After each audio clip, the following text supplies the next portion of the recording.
आऊज़ुबिल्लाहि मिनश्शैतानिर्रजीम बिस्मिल्लाहिर्रहमानिर्रहीम।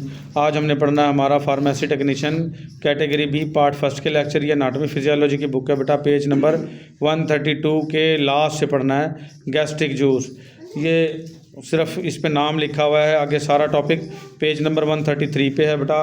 Gastric juice क्या होता है? मैदे का जूस। ये ग्रीक में, यूनानी में मैदे को, स्टमक को गैस्टर कहते हैं। क्या कहते हैं बेटा? गैस्टर। और मैदा गैस्टर हो गया, और मैदे से जो जूस खारिज होगा उसको क्या कहेंगे? Gastric juice. तो इससे पिछले लेक्चर में हमने पढ़ा सलाइवा, थूक क्या क्या काम करता है, हाजमे में कैसे मदद देता है। और इसमें हमने पढ़ना है जो आपका गैस्ट्रिक जूस यानी मैदे का जो जूस है वो कहाँ से खारिज होता है और क्या क्या काम करता है, कौन कौन से उसमें एंजाइम पाए जाते हैं। तो गैस्ट्रिक ग्लैंड सेल्स हम पढ़ते हैं बेटा। पहले तो the following are the glands that and cells which secrete gastric juice. मंदरजा झेल जो सेल्स और ग्लैंड्स हैं जो कि गैस्ट्रिक जूस पैदा करते हैं। एक आ जाएंगे कार्डियक ग्लैंड्स, ये मैदे के हिस्से हैं बेटा। ये मैदा अगर किसी ने देखा हो तो उसके हिस्से हैं, ये मैं दिखाता हूँ, रुक जाओ।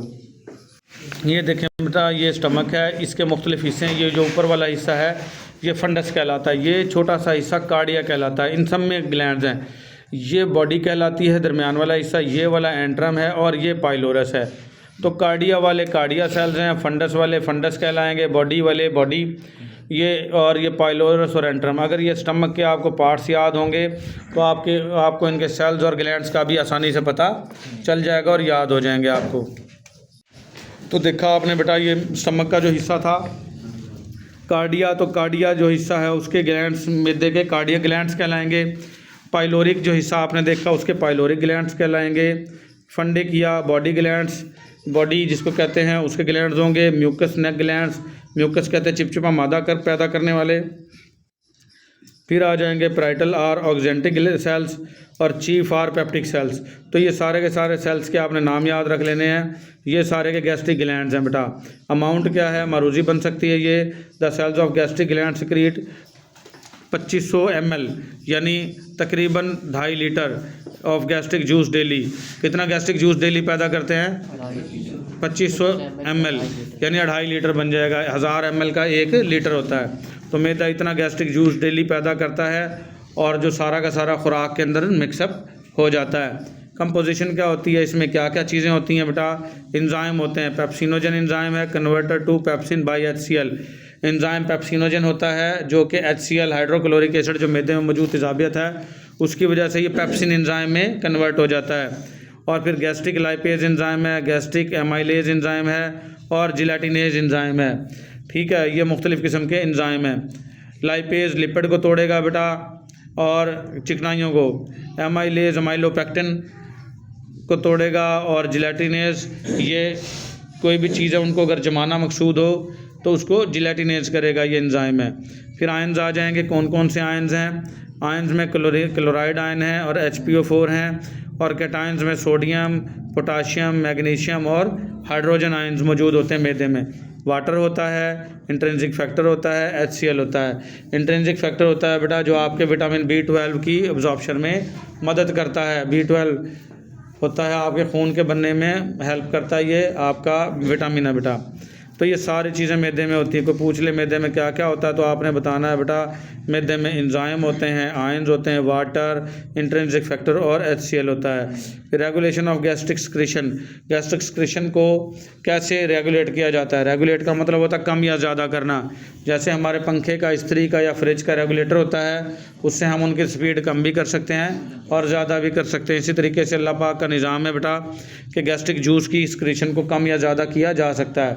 ज़्यादा को वलीमा शलीमा दबाएंगे, कहीं से ज़्यादा कट्टा शट्टा खाएंगे तो ज़्यादा गैस्ट्रिक जूस पैदा होगा, और कम होगा तो गैस्ट्रिक जूस भी कम पैदा होगा।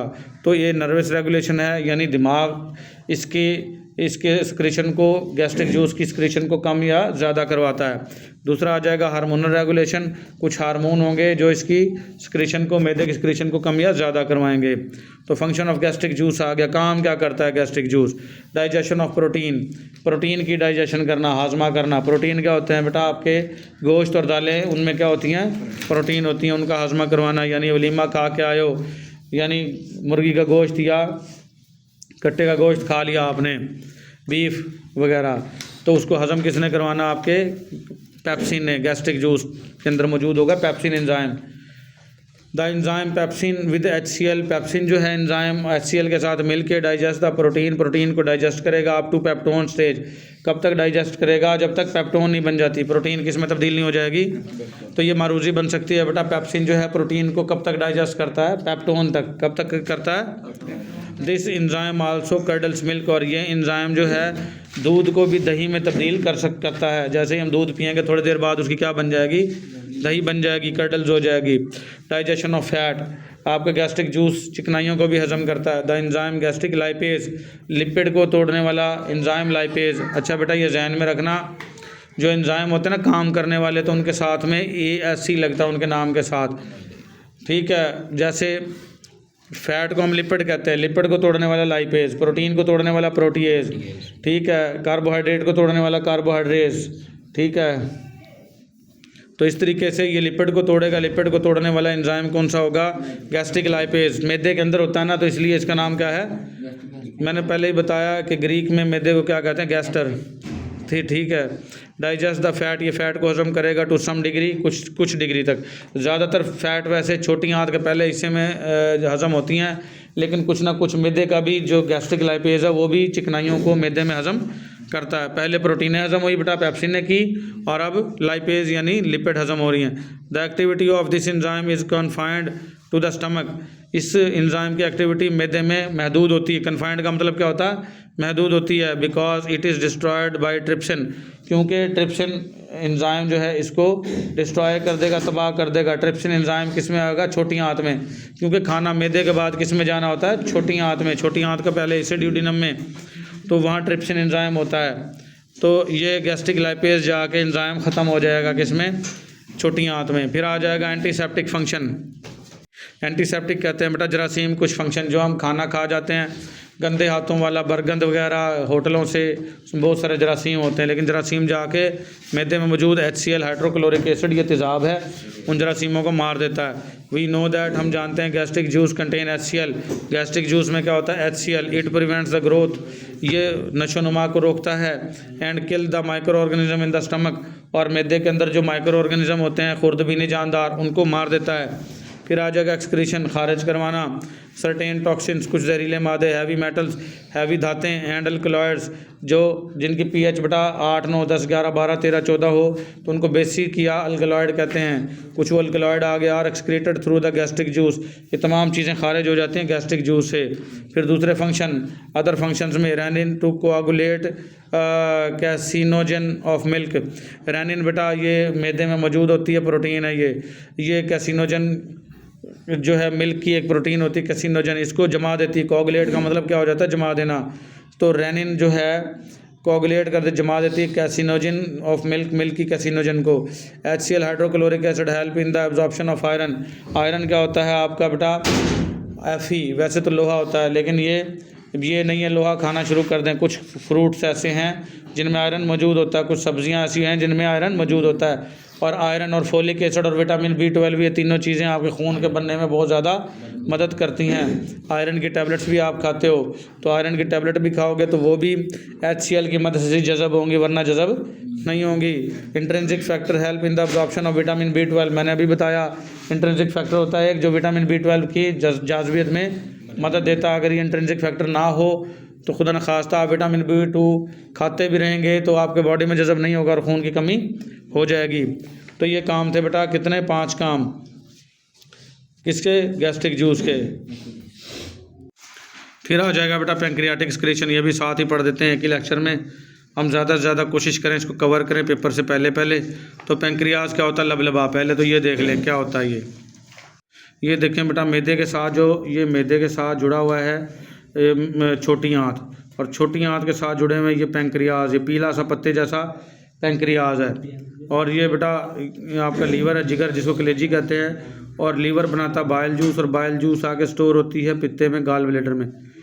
और पित्ते की जो बाइल जूस आई पित्ते से, और ये पैंक्रियाज से आएगा पैंक्रियाटिक जूस, ये दोनों आके छोटी आंत में ये दोनों इंटर हो जाती हैं, और यहाँ पे आके ये आपके जो है लिपिड चिकनाइयों को हजम करवाते हैं। जो आप पराठे सालन की तरी वगैरह, देसी घी, मक्खन दब जाते हो, खा जाते हो।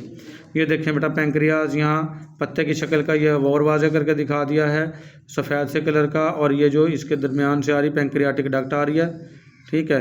ये देखें यहाँ ये भी येलो सा मैदे के बिल्कुल नीचे जुड़ा हुआ पेंक्रियाज है, और ये पेंक्रियाटिक जूस पैदा करता है। जैसे मैदे वाला गैस्ट्रिक जूस पैदा करता था, पेंक्रियाज क्या पैदा करता है, पेंक्रियाटिक जूस, ठीक है। तो ये हम इसका फंक्शन देखते हैं अभी।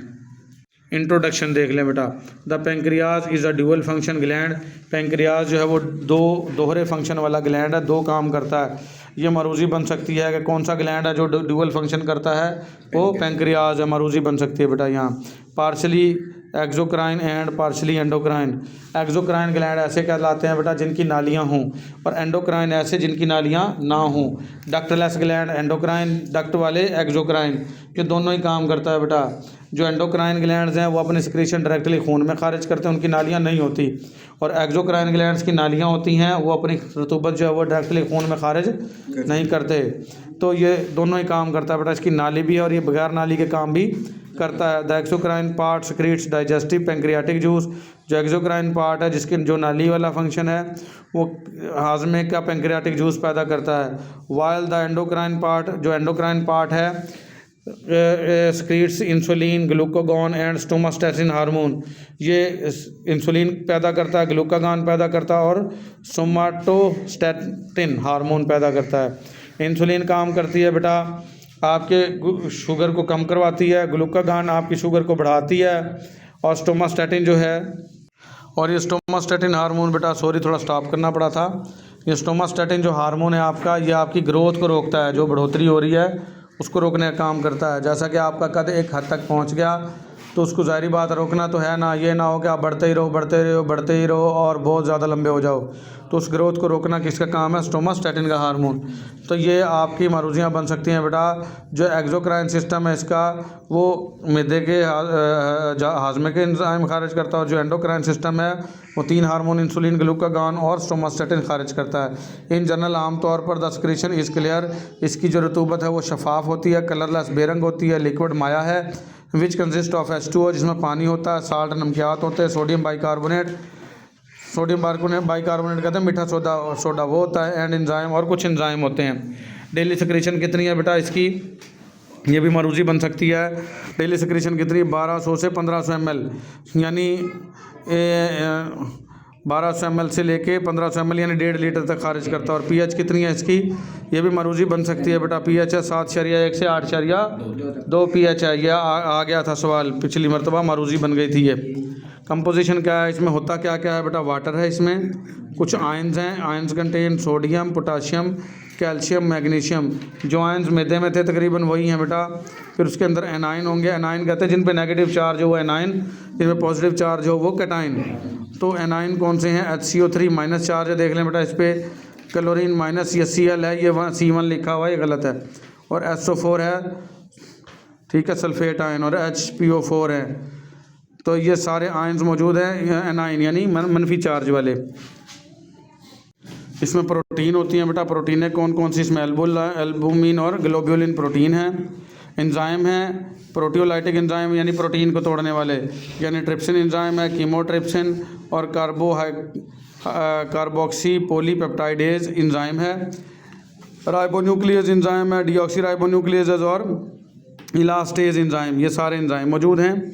ये देख लें बेटा इसके पेंक्रियाटिक सिक्रीशन, जो पेंक्रियाज सिक्रीशन करता है, यहाँ पे साइड पे दे रखी है, भी थोड़ा सा पढ़ लें, ये बहुत इंपॉर्टेंट है। द पेंक्रियाज जो लबलबा है आपका, acts as an exocrine gland, ये नाली वाले गदूर के तौर पे भी काम करता है, बाई प्रोड्यूसिंग पेंक्रियाटिक जूस, क्योंकि ये पेंक्रियाटिक जूस पैदा करता है, विच इम्प्टीज इनटू द स्मॉल इंटेस्टाइन, जो कि खाली होता है जाके छोटी आंत में, विया डक्ट, एक नाली के ज़रिए, जिसकी नाली होती है उसको एक्सोक्राइन ग्लैंड कहते हैं बेटा। तो ये दोनों काम करता है, एक्सोक्राइन भी और एंडोक्राइन भी। The pancreas also acts as endocrine gland, और ये बगैर नाली वाले ग्लैंड के तौर पे भी काम करता है, टू प्रोड्यूस इंसुलिन, क्योंकि ये इंसुलिन पैदा करता है। It plays an important role, ये अहम किरदार अदा करता है in digestion of lipid, protein and carbohydrate, जो कि लिपिड यानी चिकनाइयाँ, प्रोटीन यानी गोश्त, और कार्बोहाइड्रेट यानी शुगर, ये मैक्रोन्यूट्रिएंट्स हैं, खुराक के अज्जा हैं, मेन अहम अज्जा यही होते हैं, और इन तीनों के हाजमे में ये अहम किरदार अदा करता है आपका pancreas. In metabolism since to produce it produce insulin. इसके मेटाबॉलिज्म जब होता है तो ये पैदा करता है इंसुलिन को, जो कि शुगर की मिकदार को बॉडी में कम करवाती है कुदरती तौर पे। It neutralising the pH to become suitable for the action of pancreatic digestive enzyme. ये पीएच को न्यूट्रलाइज करता है ताकि जो पैंक्रियाज का हाजमे के जो एंजाइम है वो ठीक से काम कर सकें। कैसे बेटा, मैदे की जो पीएच होती है 1 से 2 होती है, यानी इंतहाई तेज़ाबी होती है मैदे की पीएच। और मैदे की सिक्रीशन किस में जानी होती है? छोटी आंत में। छोटी आंत में जो पीएच है वो 7.8 या 9 होती है, यानी हल्की सी अल्कलाइन होती है। तो उसको न्यूट्रलाइज करना यानी तेज़ाबी से न्यूट्रलाइज करना भी किसका काम है? इसी पैंक्रियाटिक जूस का काम है। फिर आ जाएगा regulation of pancreatic excretion. Pancreatic excretion को कौन रेगुलेट करवाता? कम या ज़्यादा? Pancreatic excretion like gastric excretion. Pancreatic excretion भी मैदे की जो एक्सक्रीशन थी, गैस्ट्रिक एक्सक्रीशन, उसको भी regulated by the both nervous and hormonal mechanism. ये भी सेम इसी तरीके से ही रेगुलेट होती है जैसे नर्वस मैकेनिज्म यानी दिमाग का निज़ाम कंट्रोल करता है, और हार्मोनल मैकेनिज्म हार्मोन कंट्रोल करते हैं। गैस्ट्रिक एक्सक्रीशन को भी हम पढ़ के आए, यही 2 चीज़ कंट्रोल कर रही थी, और पैंक्रियाटिक एक्सक्रीशन को भी यही दोनों चीज़ें कंट्रोल कर रही हैं।